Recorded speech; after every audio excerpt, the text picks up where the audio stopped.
Polka collects some of the lake water in a bottle. He then busies himself dipping various papers and medicinal compounds into the bottle. At length, he makes a curious face.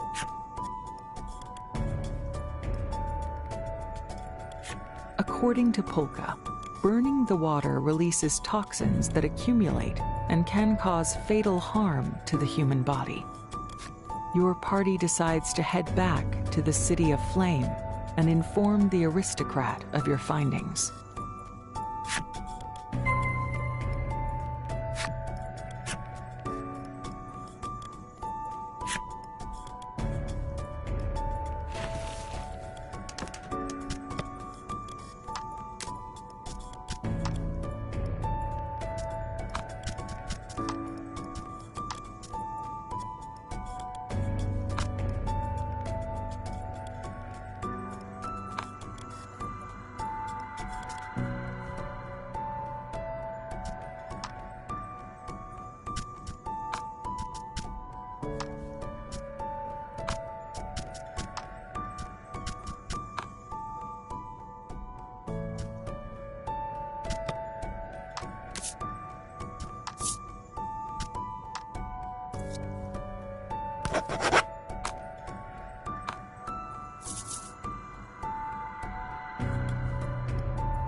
With the flames of the lake extinguished, those of the pond in the center of the city have also gone out.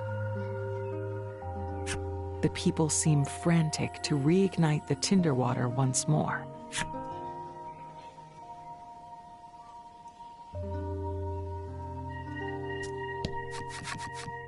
Polka's medicine succeeds in stabilizing the child's condition. However, he is quick to indicate that it is but a stopgap measure. Polka advises that, should they wish to prolong the life of the child and of all those in the city, they must stop using the tinder water. The aristocrat shakes his head and says, "That we cannot do."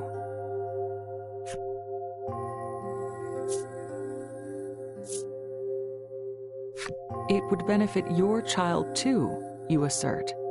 But he shakes his head again, unmoved. He explains that the tinder water is the basis of all life here in the city. The city would fall into decline if they were to stop using it, and most of the citizens would be set adrift with no means of supporting themselves. I am in charge of this city, and I cannot stop our use of tinder water, even if it costs the life of my child.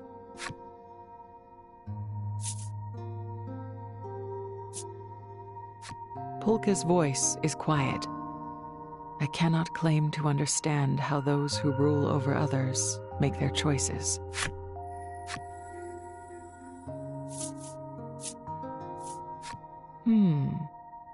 Trala scratches her chin, clearly racking her brain. She replies at last, "No, no."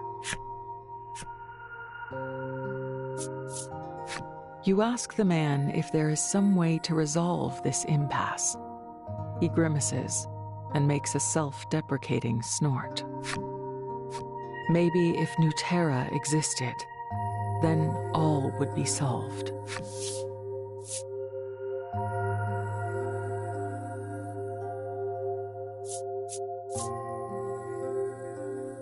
You ask if Nuterra is some kind of place, and Polka nods. Polka explains, Nuterra is said to be a mysterious land abundant with all manner of resources. The aristocrat picks up the thread. Scholars claim it exists beyond the river to the northwest, but none who go there ever return. With that, the man gives you a large amount of food and sends you away from the manor.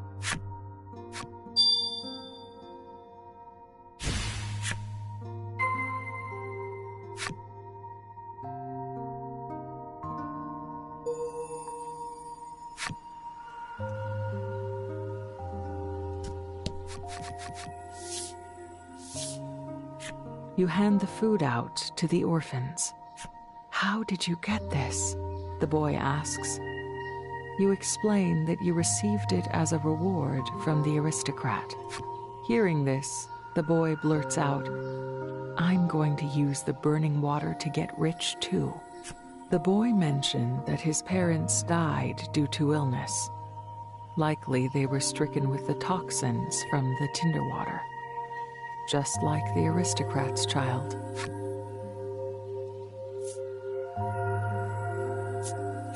You tell the boy that the tinder water isn't good for him, but he replies, "I don't care."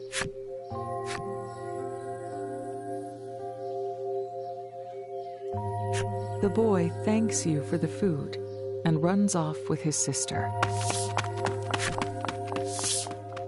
Polka has a difficult-to-read expression on his face.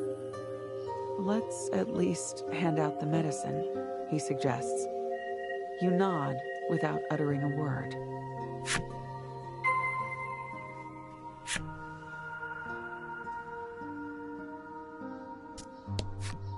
"The fire in my heart has gone out with all the rest," the man mutters before sinking to the ground, his arms hanging limp. You offer some medicine to the man, but he keeps repeating, "No, I'm good," as though in a delirium.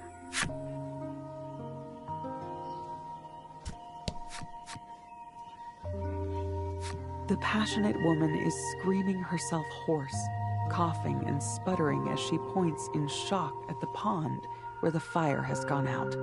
The woman accepts the medicine from you. With a pained wink, she says, "Not that this medicine could cure love sickness."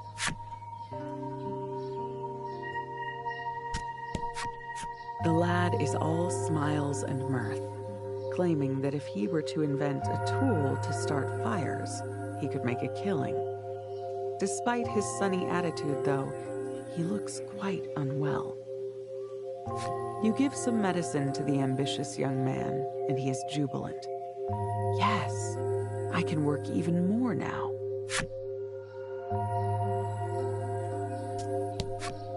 With a trembling hand, the knowledgeable old woman strikes a knife against stone, muttering, "This'll get it burning. I'm sure it will." You offer some medicine to the old woman, but she puts up a hand and refuses it. "I'm afraid I don't make a habit of taking medicines I've never seen before."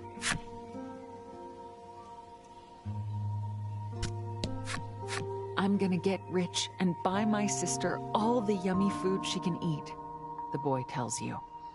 You offer medicine to the children, but their faces drop.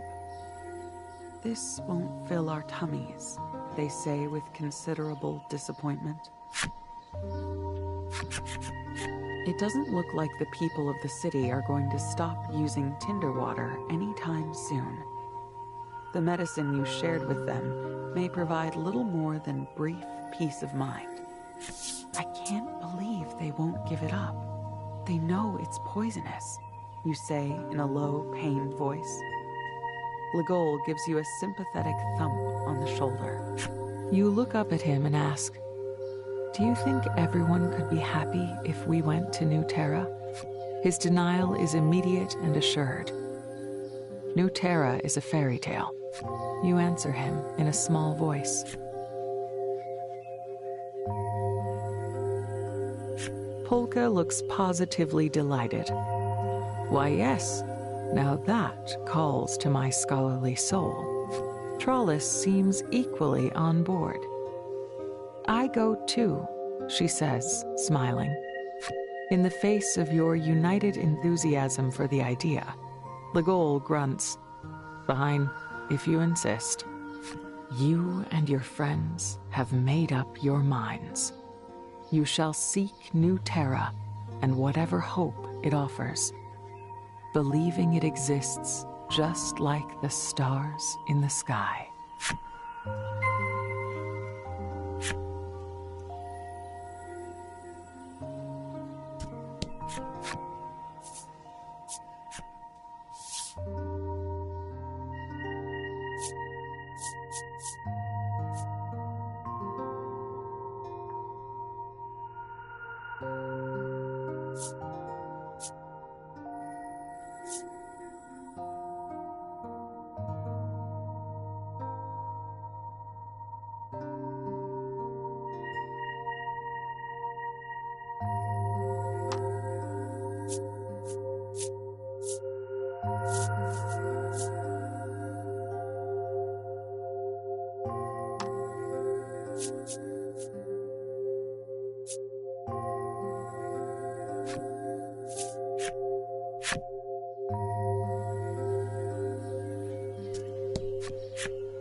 The city has done nothing about the poison, and likely never will. Now that you've left, it would be safest if you never returned.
Your group surveys the land beyond the river that the aristocrat spoke of.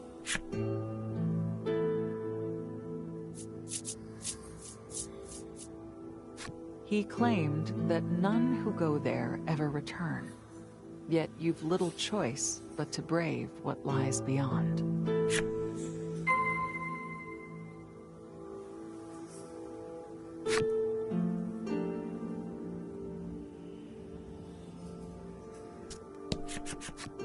A great river of tinder water stretches out before you. While the liquid no longer burns, it would still be dangerous to attempt swimming. You start to hesitate, thinking that there is no crossing, when Polka shouts, "Da-na-na-na!"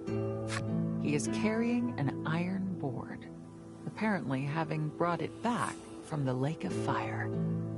Just as before, you and your allies decide to build a bridge across the river.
Beautiful.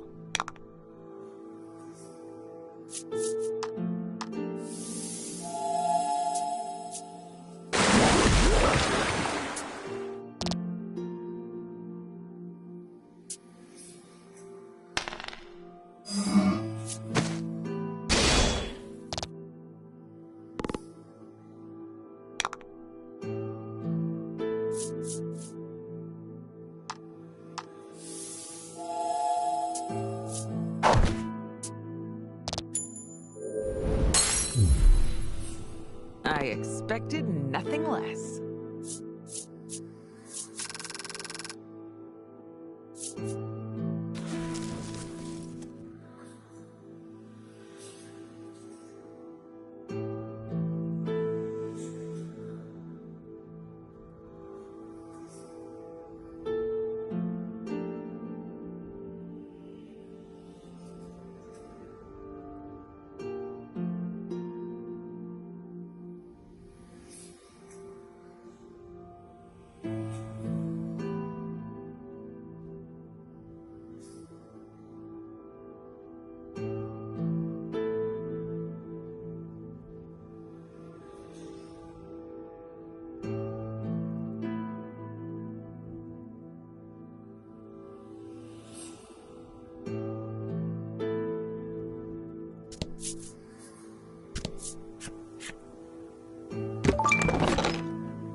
Your group crosses the river, and as you celebrate, you take notice of the tough, rock-studded expanse of land stretching before you.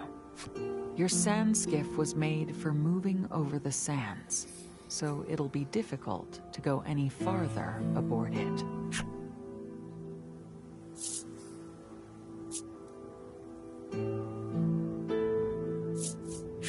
You propose remodeling the sand skiff, and Polka is first to agree. Legol's face is uneasy as he mutters, "Don't do anything weird to it." Polka explains that 3 materials will be needed to convert the sand skiff. After some quick preparations, you decide to split up to locate what you need. Sometimes a different perspective can be illuminating.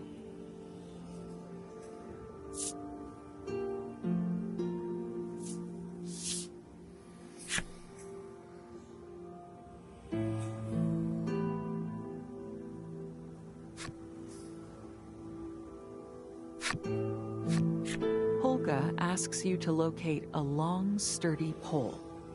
Trollis dashes off to the south, so you decide to head north so that you all can cover more ground.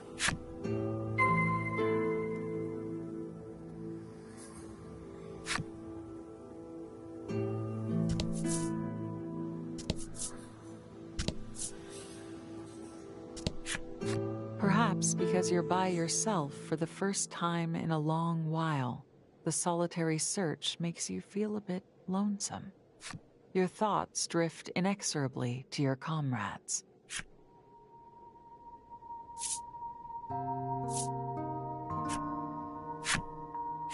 Your thoughts turn to Legol. Legol can be somewhat brusque, but deep down he's a supportive person. He seems to care for Polka and Trollis too. From time to time, though, you spot a lonely, sad look on his face, perhaps due to his difficult past being treated like human livestock.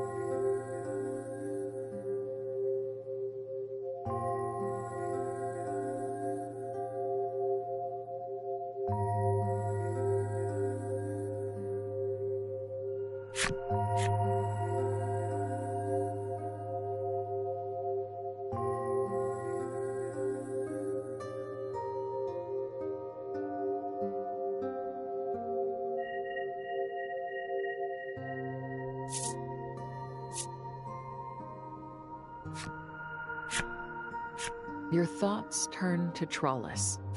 Her awkward way of speaking somehow only accentuates her sweetness. On top of that, she cares deeply about her companions and has tenacity to spare. And back when you faced the flame primal, she pushed herself so hard to save you from certain death. You can't help but be a little concerned about her.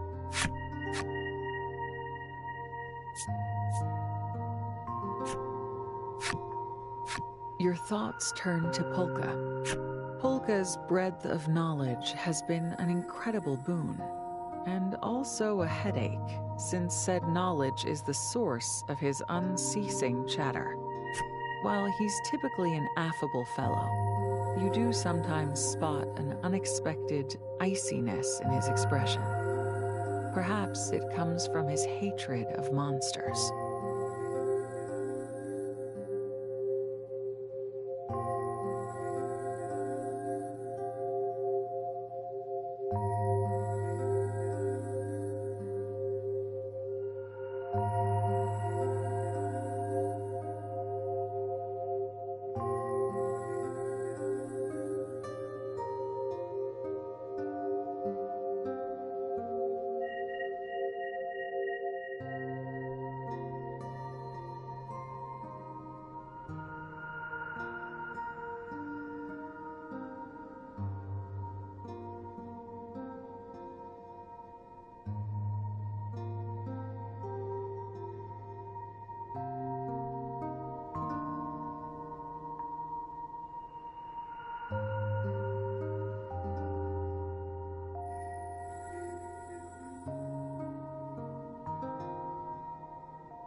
Your crew of friends has grown little by little, but with them at your side, you no longer feel as lonely as you once did. While you were lost in thought, a monster has found you.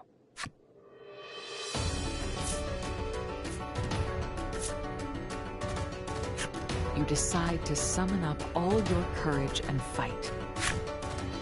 The monster brandishes a weapon whose handle is a long, sturdy-looking pole, the exact kind Polka needs.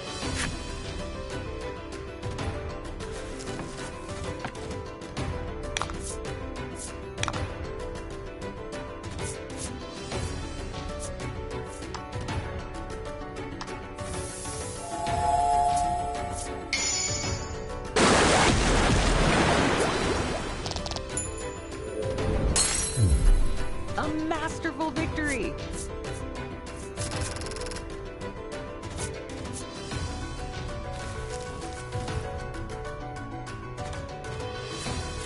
Your battle with the monster has landed you a long, sturdy pole that Polka should be happy with. Having done what you set out to do, you decide to head back to the sand skiff.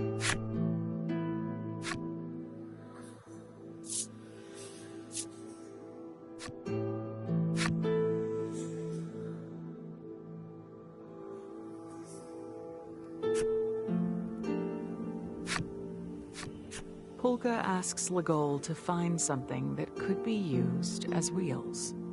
Legol is skeptical that something like that will just be lying around, but he sets off to look nonetheless.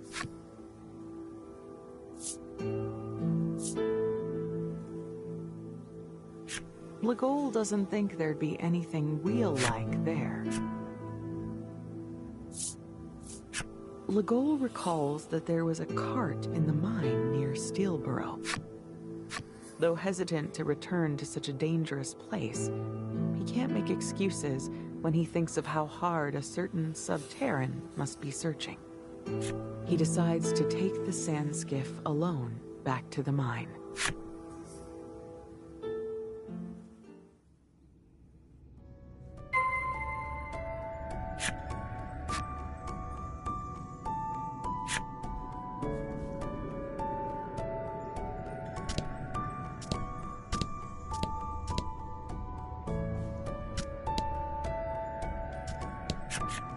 There is indeed a cart in the mine, as Legol recalled, and, as one would imagine, it has wheels. Legol attempts to remove the wheels from the minecart. But suddenly, a monster emerges from behind it.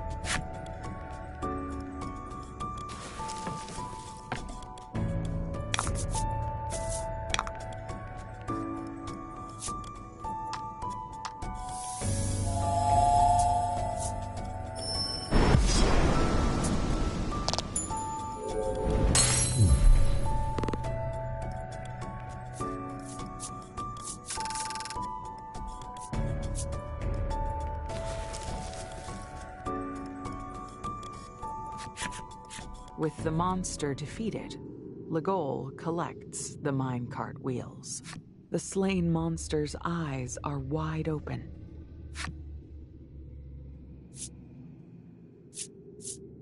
Legol gently closes the monster's eyes. Having done what he set out to do, Legol decides to head back to the sand skiff.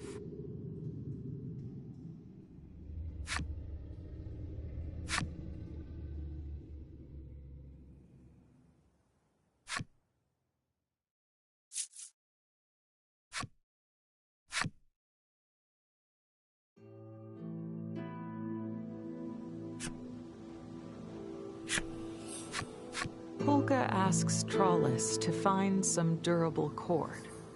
Despite feeling a little sluggish, Trollis takes off to the south, eager to help the group.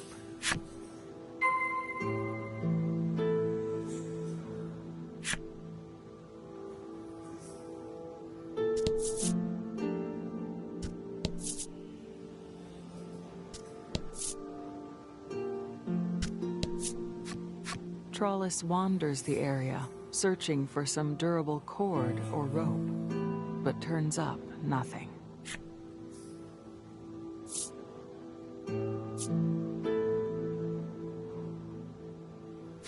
Trollis looks around, trying to find a plant that she could braid into rope. The region is so arid, though, that it proves a futile effort. Trollis rummages through her possessions, looking for some durable cord. Inside, she finds a whip from her apprenticeship.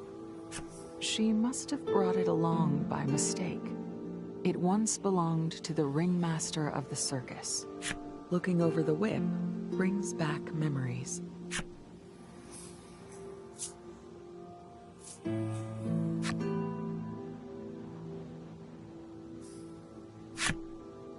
Trollis spends some time reminiscing as she gazes at the whip, but then realizes, "Not cord," she says, tossing it away.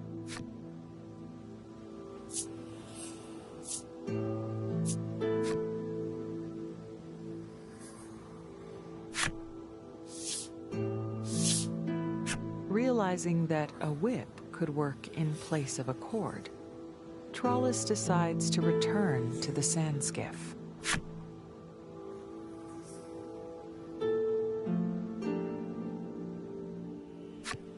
With what Polka requested in hand, you beat feet to meet back up with the others.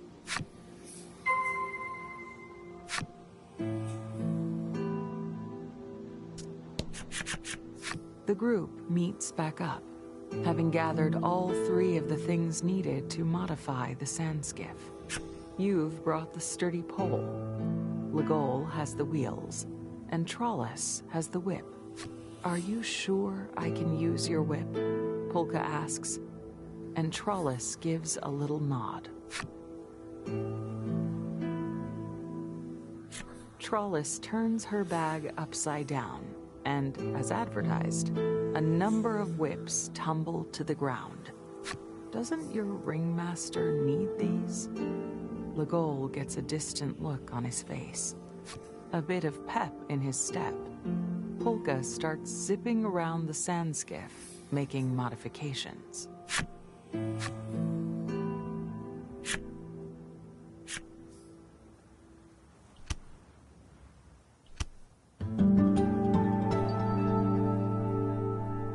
The modifications to the sand skiff are finished. The vehicle should be able to pass through the rocky wasteland without issue now. The group is thrilled, but suddenly, Trollis collapses. Polka hurries over to examine her. Somehow, she's suffering the effects of tinderwater poison.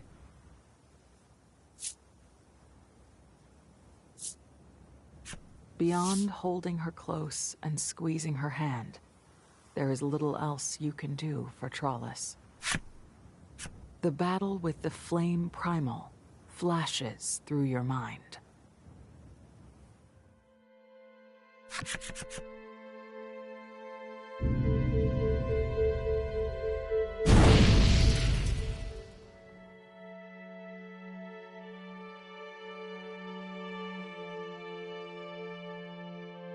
During the struggle, Trollis threw herself in harm's way to protect you from the primal's attack. The poison must have entered her body through the wound she sustained in the process. Despite downing some of Polka's medicine, Trollis remains languid. It seems that the effect isn't very strong. She needs a sanitary place to rest, Polka says, and the group decides to try to find one.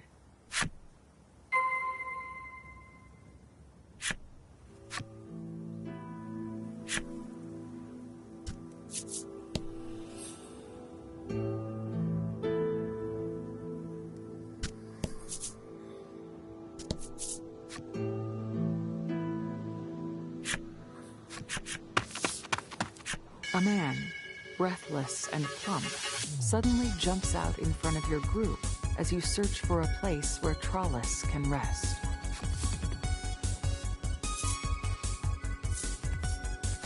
Recognition dawns in you, and you're sure this is the ringmaster of the circus. At least, until he flatly denies it, saying you've confused him with someone else. Trollus rises unsteadily from the deck of the sand skiff, tilts her head to the side, and says, "You not ringmaster?" The man looks at Trollus for a moment, then breaks into a delighted smile. "Oh ho! You're one of my brothers from the circus." As he explains it, this man is the younger brother of the circus ringmaster. He works as a merchant who travels the world buying and selling all manner of rare articles. And to that end, he wastes not a moment in trying to strike up some business. Perhaps a gander at my wares, then.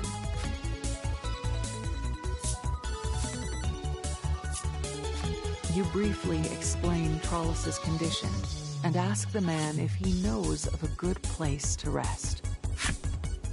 "Why didn't you say so sooner?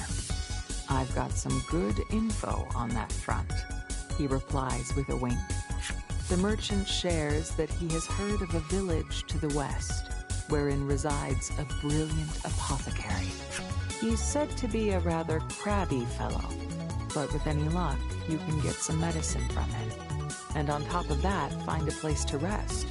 2 birds with 1 stone.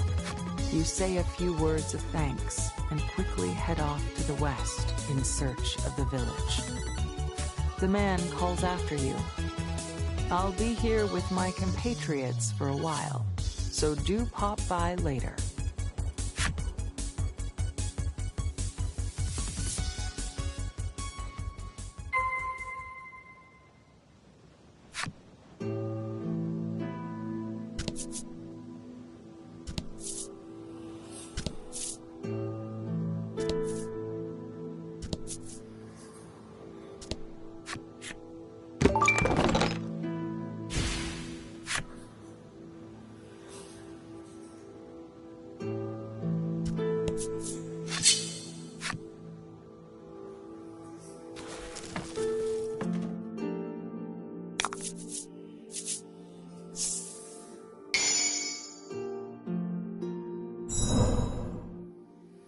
Get him!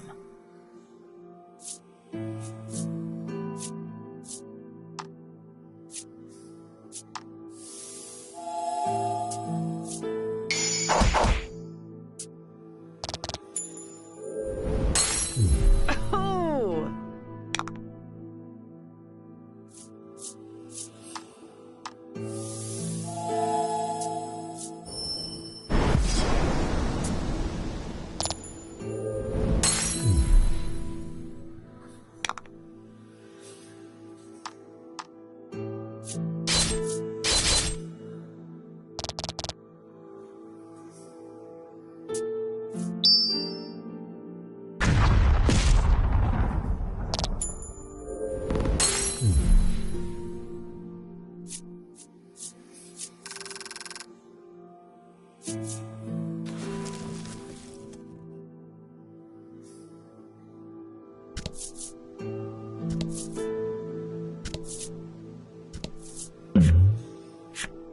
This place feels eerily familiar.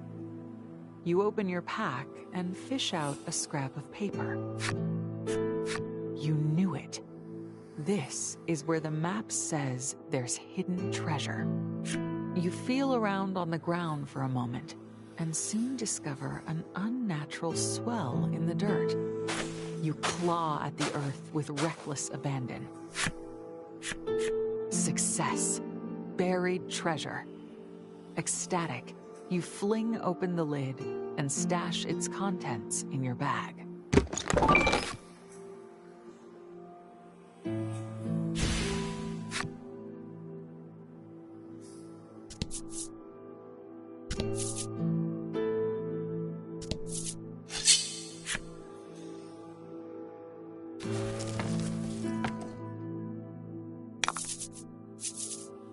battle.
I expected nothing less.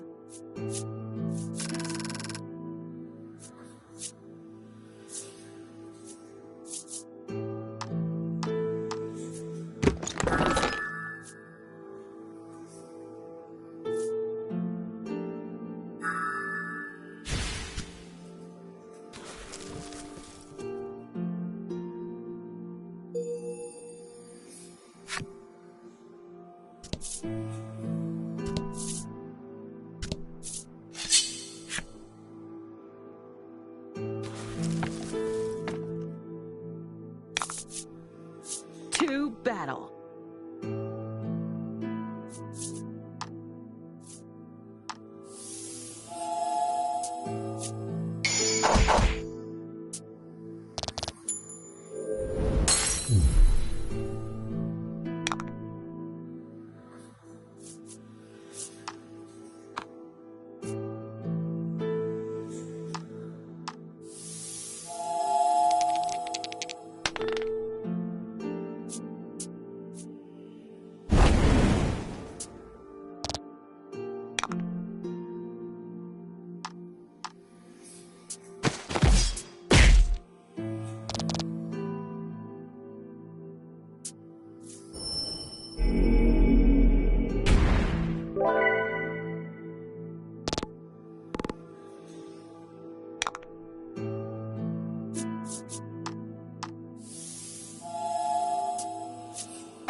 These appear to be some kind of old ruins, not likely a village with a skilled apothecary.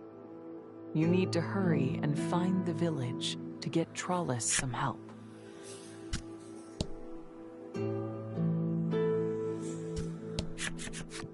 You locate a small village. This is probably the place the merchant mentioned where the apothecary lives. However, monsters suddenly appear, and they're headed straight for the town. You can't let them attack the town, for Trollis' sake too. You take off running to stop the monsters.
That's how it's done?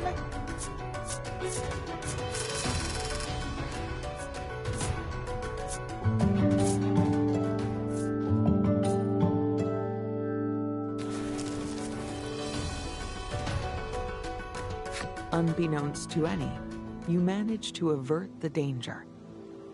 Now Trollus needs help. Hurry into the village.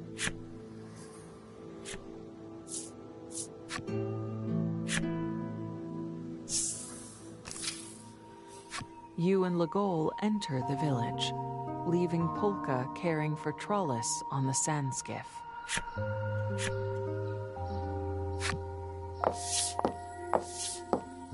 No sooner do you enter the village than a man's voice calls out to you.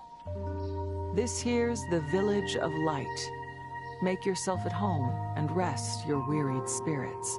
The villager wears a curious headpiece, but seems polite and courteous. You get directly to the point and ask him if he knows about the apothecary. Ah, that would be me, he says, before offering to mix up some medicine if you're in a hurry.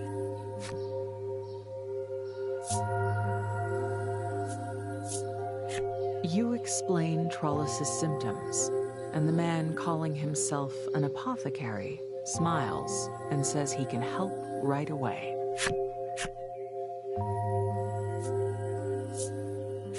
Afraid of the answer, you ask what it will cost. The man calling himself the apothecary laughs and assures you he has no need of payment. The apothecary hardly seems crabby at all, so you check again with him that he really is the one you're looking for.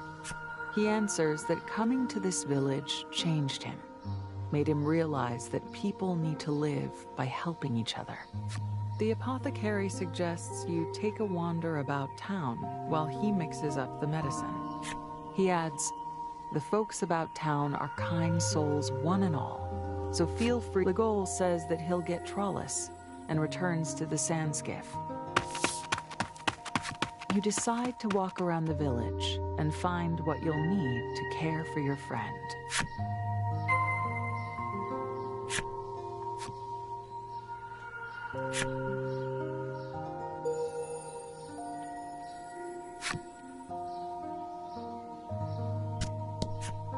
A giant statue towers above you, stern eyes seeming to glare a warning to trespassers.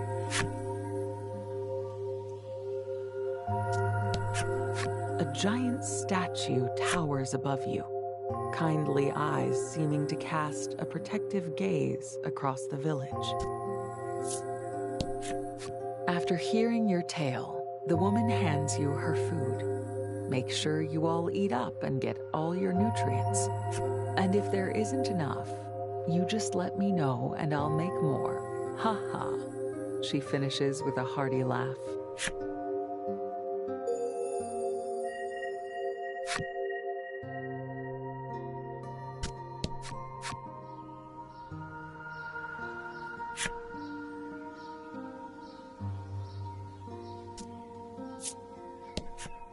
The boy looks at you and says, "This would look nice on you, miss," and hands you a crown made of gorgeous artificial flowers.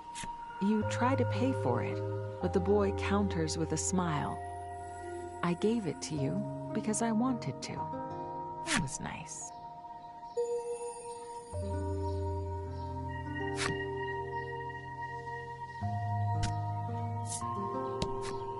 The old man says, "No person is an island. That's why we need to join hands and help one another."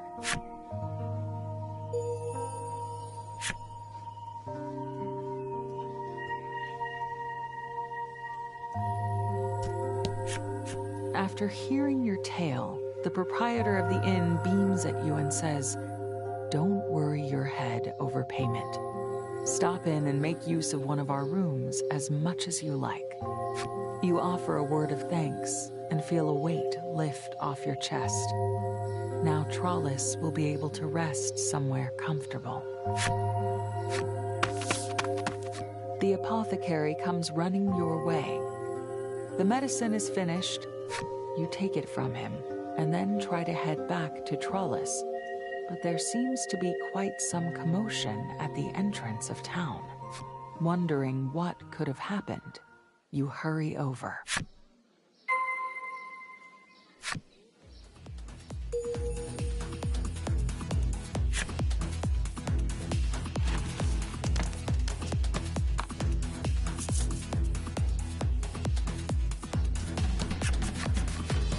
A crowd of villagers has thronged the entrance to town. On the opposite side are Legol, Trollis, and Polka. Their earlier kindness seemingly an implausible memory, the group shouts, "Get out, now." You realize that the villagers are staring daggers at Trollis. They seem somehow furious at her. Even the apothecary, who only just handed you medicine for her, has an expression of utter rage on his face.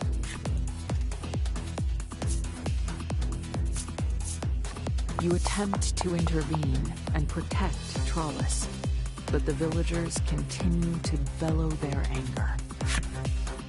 Suddenly, you hear a serene voice call out over the crowd. At the sound of it, the people fall incredibly quiet. A mysterious girl, young in years, emerges from within the awkwardly silent crowd. "I beg your forgiveness for the way you have been treated by the villagers," she says. "If you require a place for your sick friend to rest, please come to the Shrine of Light," she finishes, before leading the way.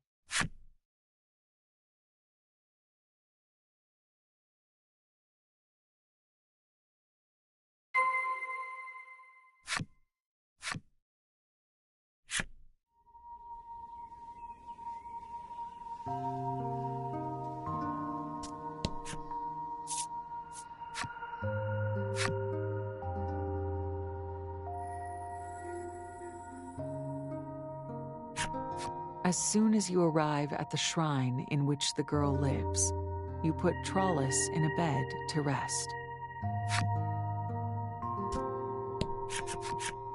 You're relieved that you've managed things for the time being. When you speak with the girl, she says, "I've been waiting for you all." You haven't told the girl anything, so how is it she knows that? "I know more than that." She goes on to describe much about your group.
monster attack on your village?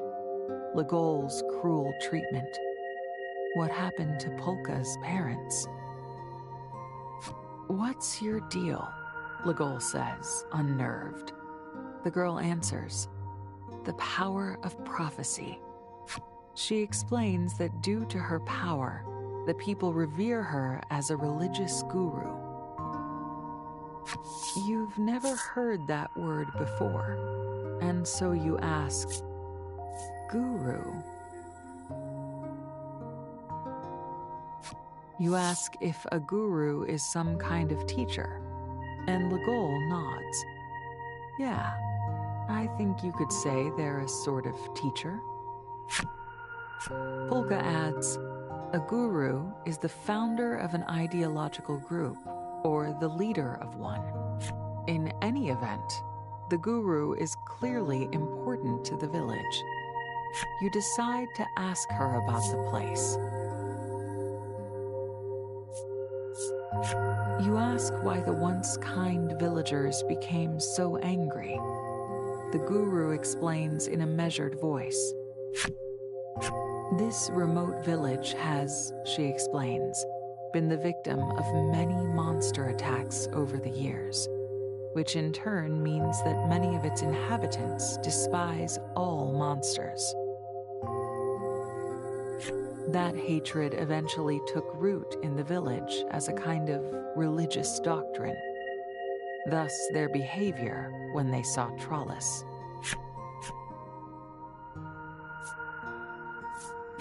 You ask why the villagers were so kind at first. The guru explains in a measured voice. The village, she explains, adheres to a doctrine called the Light Faith.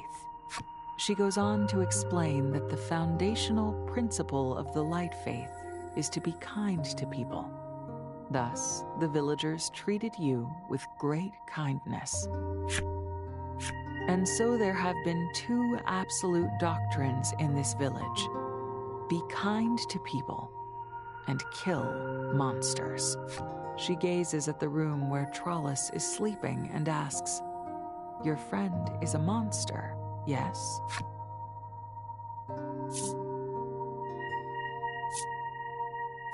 You hesitate to reply, having vaguely suspected what Trollis actually is. The guru amends her words. Forgive me. Perhaps that expression wasn't quite appropriate, since she is also human. She is half human and half monster. What are your thoughts on that? She asks.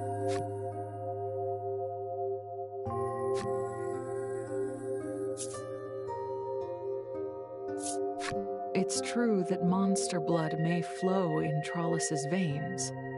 Monsters, things to be hated. But as you've traveled together, seeing you falter, the guru offers another apology. The villagers were discourteous to your friend, and for that, I am sorry. Many of them lost family to monster attacks and are seized with hatred. I ask you to forgive them, she continues, her voice tinged with hurt.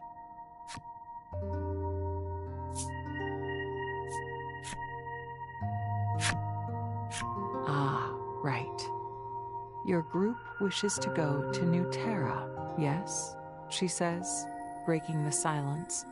Stunning that your powers could even tell you that, says Polka in a low voice, and the guru nods serenely. She explains that there is a stone tablet in the ruins of a religious edifice to the northeast of town. Said tablet has the way to New Terra recorded on it. However, you should know, monsters have nested in the ruins, she adds. There's information on New Terra to be had, though, so you decide to go anyway, despite the danger.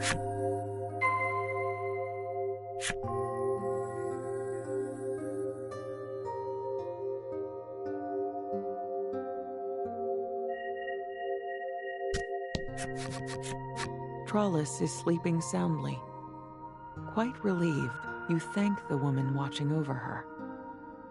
She seems annoyed, but when you inform her that you're headed to the ruins, she quickly turns her attitude around and bows her head. The ruins were evidently a sacred site for this village, one where marriages, funerals, prayers for bountiful harvests, and other important rites were carried out, and the tablet was used in those ceremonies.